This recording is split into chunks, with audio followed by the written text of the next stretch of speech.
In terms of the whole concept, engaging people in technology and entrepreneurship and working together and communicating and using data and benefiting their communities is fantastic.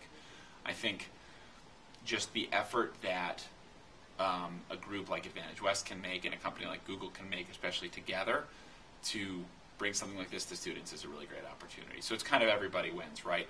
A smaller group like Advantage West, a larger company like Google, and students everywhere can win. So I think the overarching concept is a pretty great one. We talked about it one day and we were just like, why not? Like, let's just try to do something cool for spring break, and we started building our app, did some brainstorming, wanted to figure out what exactly we wanted our product to look like, and that's kind of how we got involved with it. We'd taken a lot of classes, but we hadn't gotten a chance to really, strike out and do something purely on our own. And George and Jason kind of roped me in with this idea of, this contest using public data to help benefit the community, and I thought it'd be a great chance for us to really, take the skills we learned in the classroom and translate that over to something that was purely ours. We don't have a lot of opportunities to kind of go out and pursue your own thing and do your own kind of project. Realistically, a lot of times, like, we're just caught up with our clubs, with our schoolwork, with, friends, socializing, all these kind of things. When you get an opportunity for something that, is a short time period, it's completely doable, and it's something that can lead to something bigger, you should jump on the chance to do that. And it's just something that, not many places, not many programs give you an opportunity to do, so definitely take advantage of it. Actually, so we learned many things like theory-wise in computer science, but we never get actually any real opportunity to implement in the real world very well.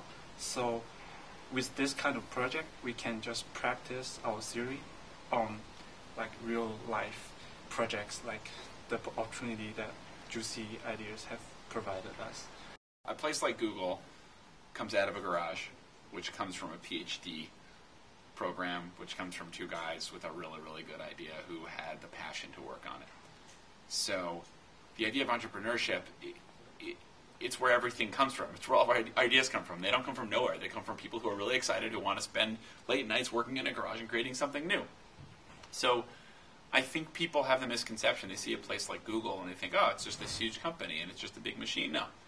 It comes from two people who had a great idea. And in fact, the kind of things that keep Google going now are actually a lot of little pieces of entrepreneurship within the company and really new ideas. There's a ton of untapped talent, and there are tons of people around there, different areas in the United States that are very passionate about entrepreneurship, very passionate about building new things that will change the world. And it's something that's not done enough in these small communities to, foster this kind of entrepreneur kind of environment. And I feel like, I didn't know Advantage West was behind this previously, so I thought it was kind of a great thing that Advantage West is doing here. And it's a model that I'm sure a lot of small towns, outside of Silicon Valley, outside of the big hubs of entrepreneurship could benefit. And, in the future as well, collaborate in many ways. So it's something that I'm very in support of.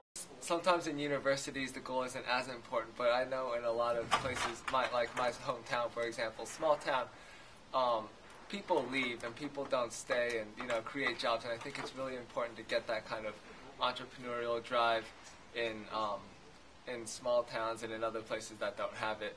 And I think the way I think the whole concept of the JuicyIdeas is creating a contest annually that ropes a lot of college students, and I think that's a great way to do it.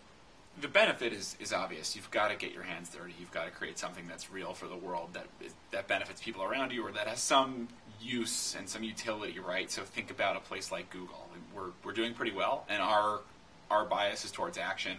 Our idea is that we want to just get something out there and see if it works and get people to use it. So a contest like this that gets people coding and gets people producing something that is usable is really the right idea. I think that's really the way to go. That's kind of the message to students. And the other big benefit is working in a group and working under a deadline and working towards a goal. So even though it's a contest scenario, there's not like funding on the line or something like that. It really is a very perfect simulation of what it's like to work in the real world, to produce something that's useful, that people will want to actually use and fire up.